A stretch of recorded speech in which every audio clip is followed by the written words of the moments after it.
ఈరోజు మనం అవిసెల లడ్డు అనేది ఎలా చేసుకుందామో చూద్దామండి. మా అత్తయ్య గారు తయారు చేస్తున్నారు, తను చెప్తారు ఎలా చేయాలనేది. చెప్పండి. అవిసెల లడ్డు ఒక గ్లాసు అవిసెలు తీసుకుంటామండి. నట్టు మనం ఎంత చేయాలంటే అంత. ఒకసారి నేనైతే ఒక గ్లాస్ తీసుకున్నా.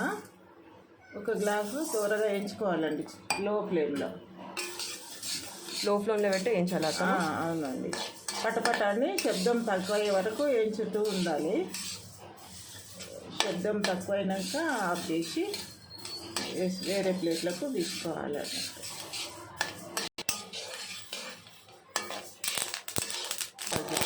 ఈ చిటపటలు అంటుంది కదండి సౌండ్, ఇలా కలుపుతూనే ఉండాలి. బాగా వేగాలి, ఎప్పుడు కలుపుతూనే ఉండాలి. అతను బాగా కలుపుతూనే ఉండాలి, లేకపోతే కింద మాడిపోతాయి కదా. అందుకని బాగా కలుపుతుంటే అన్నీ ఇలా చూడండి పగులుతూ ఉంటాయి పుట్టలు అనేవి. పగిలి మనకి ఇలా బాగా వేగిన వాటిని పక్కకు పెట్టుకోవాలండి. ఇప్పుడు ఇందులోకి 1/2 కప్ మనం నువ్వులు తీసుకుందాం. 1/2 కప్పు ఇవి కూడా బాగా వేయించుకోవాలి. పండ్లలాగా మంచిగా ఉబ్బాలన్నమాట. ఓకే, చేంజ్ అయ్యింది కొంచెం. ఇవి దూరగా వేయించుకొని కలర్ చేంజ్ అయ్యే వరకు వేగాలండి. ఇట్లా అంటే పొడి అట్లా వేగాల. అట్లా వేగాల. ఓకే, ఇప్పుడు 1/2 కప్ పల్లీలు, ఇదే గ్లాస్తోని 1/2 గ్లాస్ పల్లీలు అదే వేయించుకునేటప్పుడు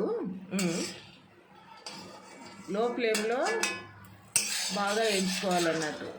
కొంచెం మాడినా కొంచెం బాగా పచ్చి అయినా టేస్ట్ మారిపోతుంది.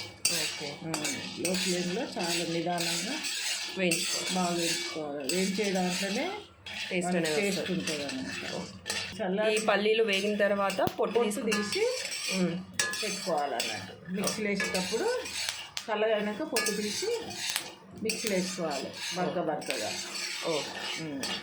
ఇది బరక ఎందుకు వేసుకోవాలమ్మా? ఇది పిండి మొత్తం పొడి మెత్తగా చేస్తే నూనె వస్తుంది అందులోకి వెళ్ళి. నూనె వచ్చి లడ్డు కుదరదు, టేస్ట్ కూడా రాదన్నమాట.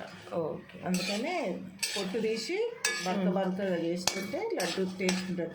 మనం తింటుంటే పట్టికి తాగుతుంటే టేస్ట్ వస్తుంటుంది అట్లా. అందుకని కొంచెం టేస్ట్. కొన్ని జీడిపప్పులు, బాదం పప్పులు కొంచెం వేడి చేసుకోవాలంటే. కొంచెం ఇలాచి సువాసన కోసం ఇలాచి. ఇలా పొట్టు ఒలుచుకున్న పల్లీలని మనం మిక్సీ పట్టాలి.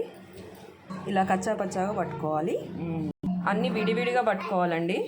ఇలా అవిసెలు కూడా ఇలా కచ్చా పచ్చాగా పట్టుకోవాలండి. నువ్వులు కచ్చా పచ్చా విడివిడిగా పెట్టుకోవాలి. పల్లీలు, డ్రై ఫ్రూట్స్ కూడా ఇలానే వేసుకొని ఇక్కడ పక్కకు పెట్టుకున్నాము. ఇప్పుడు ఏం చేయాలి? ముద్దలు లేకుండా ఇట్లా పొడి చేసుకోవాలండి. పొడి చేసుకొని మళ్ళీ అన్నీ ఒక్క దగ్గర పోసుకోవాలి. ఇక ఇట్లా ముద్దలు లేకుండా కలుపుకోవాలి అన్నట్టు అన్నీ. అది కూడా వేసేసి కలుపుకొని నీళ్ళు పోసుకోవాలి. ఇందులో 1 టీ స్పూన్ అంత నెయ్యి కూడా వేసుకోవచ్చు అండి. ఈ వాటర్లో చాలా టేస్టీగా ఉంటుంది. బెల్లం పాకం అనేది పట్టుకోవాలి. మన పాకం రావాలి అత్తమ్మ, లేకపోతే నార్మల్గా చూపిస్తారా పాకము? జిగురు పాకం కాకుండా బెల్లం అంతా కరిగిపోతే కొంచెము కరిగి పొంగాల మొత్తం పొంగితే.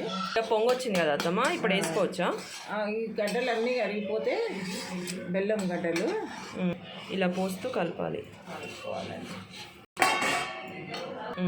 ఇక స్టవ్ ఆఫ్ చేసుకోవాలి. స్టవ్ ఆఫ్ చేసుకొని బాగా కలుపుకొని కొంచెం మన చేతికి ఇట్లా వేడి కొంచెం తగ్గినాక కట్టుకుంటే నూనె నెయ్యి రాసుకొని ఓకే కట్టుకుంటే లడ్డు తయారైనట్టేనండి. లడ్డు తయారై.